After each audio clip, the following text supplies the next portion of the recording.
Ассалаумалейкум, бауырлар. 12 қыркүйек 2020 жыл Сарыағаш ислам орталығының маңы.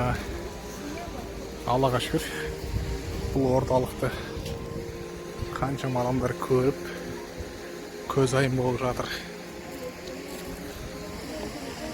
Алла бұйырса, осы 1-2 жылдың көлемінде мұнда келушілер қатары өте көп болады деген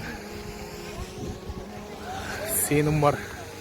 Қазірдің өзінде қарасаңыздар, қаншама адамдар келіп, қызықтап, тамашалап, осынау бір келешекте оқу орталығы бола ғой, бұл жер Алла қаласа.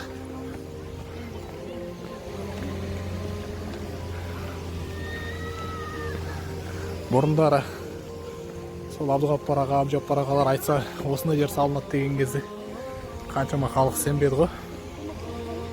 Қараңыздаршы, Алланың қалауымен осындай үлкен мешіт, ислам орталығы бой көтерді. Жан-жағының бәрі қаумалаған қауым. Машалла.